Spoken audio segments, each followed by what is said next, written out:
Hey friend, it's Simply T again, and I'm back with another video revamping an old wig I made this summer and saving some major coin on getting a new look. So friend, you know how easy it is to get bored with your hair, and I felt like trying something different while I grow out my big chop. I wanted a new look without spending major money on some new bundles, so I figured why not transform what I already have. Now I know what you're thinking, this hair is super dry and matted and the color is pretty dull, but hey, this just might work. Keep watching to see how I transform this wig from shab to fab.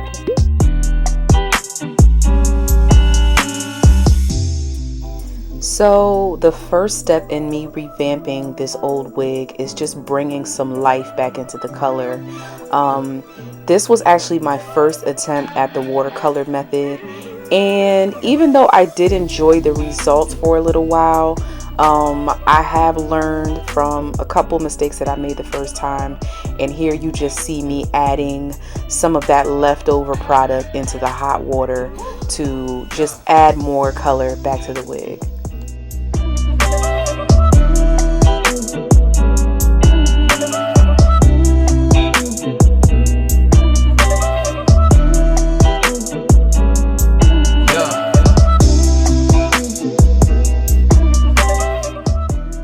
Now, a major lesson that I learned since the last time was making sure that I mix the contents of each bottle in the hot water before I add the next bottle of dye.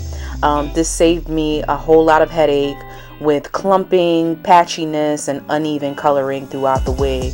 So in addition to adding the salt, I'm just going through with a little mini whisk and mixing my colors before I add my pre-soaked wig.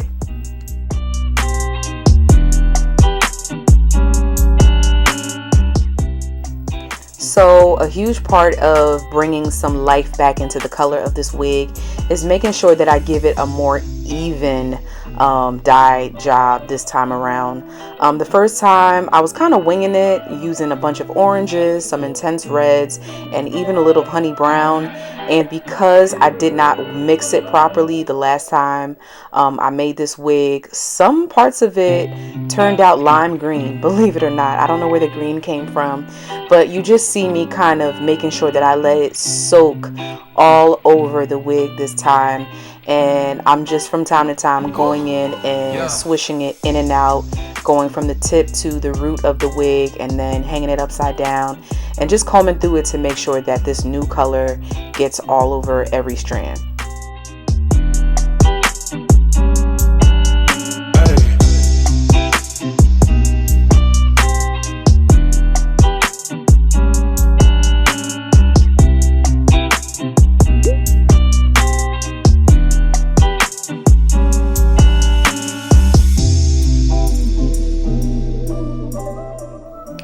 After 15 minutes of just letting this soak in the watercolor, I'm going to go through and gently brush out and continue to detangle this wig under some cool water.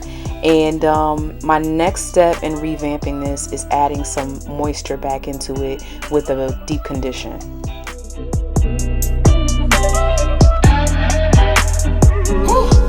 Yeah.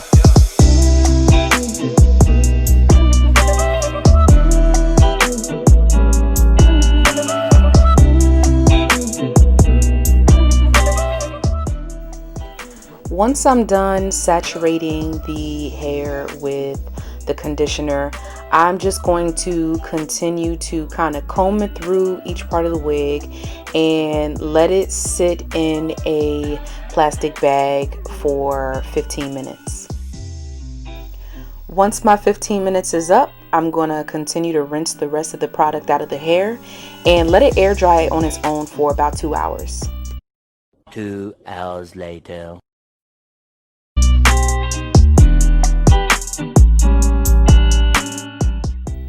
Now that my wig is mostly air dried, I'm going to finish the job with some Biosilk heat protecting serum and just go through on a low heat and blow dry through the hair.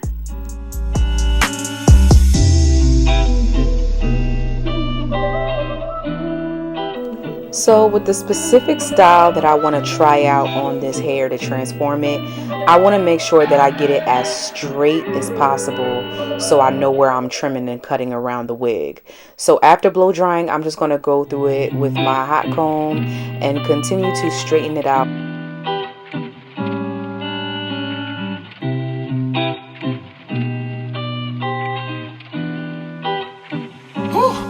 Yeah.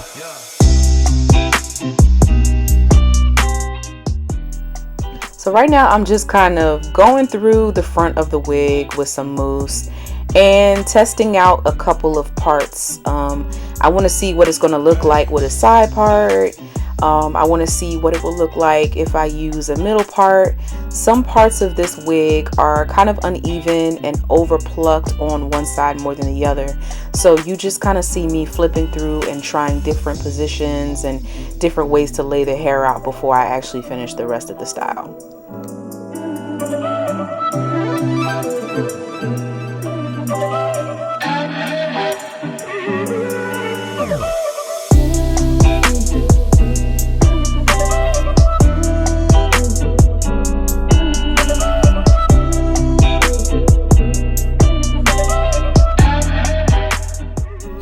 Even though I want a blunt cut style, I would rather just start cutting from as long as possible and continue to work my way up. So even though I'm not done, I've started to cut off some of the split and dry damaged ends of this wig, and I'm going to continue to work my way up until I'm satisfied with the length of the bob.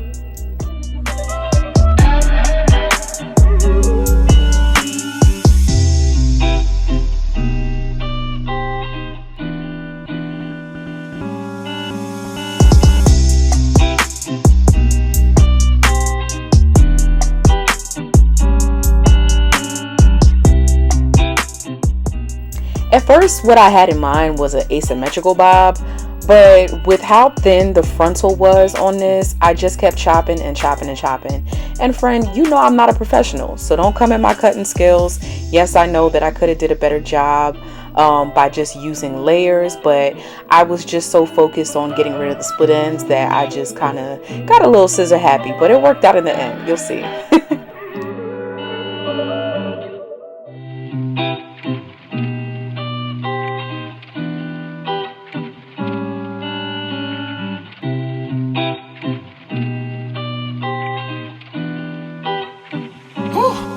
Yeah.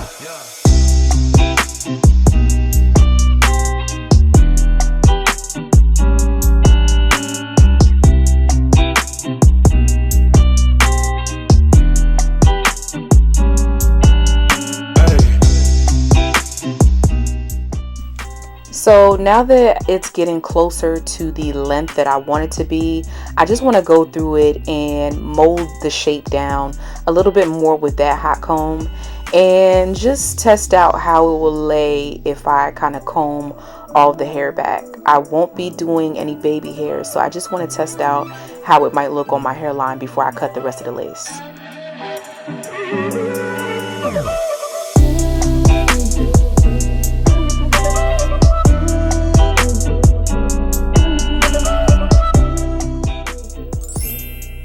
And voila, this is how it turned out. I actually ended up cutting it a lot more shorter than what you're looking at right now. And here you just see me using the middle part to see if both sides are even. But this is how it turned out for the most part. Let me know what you think in the comments below.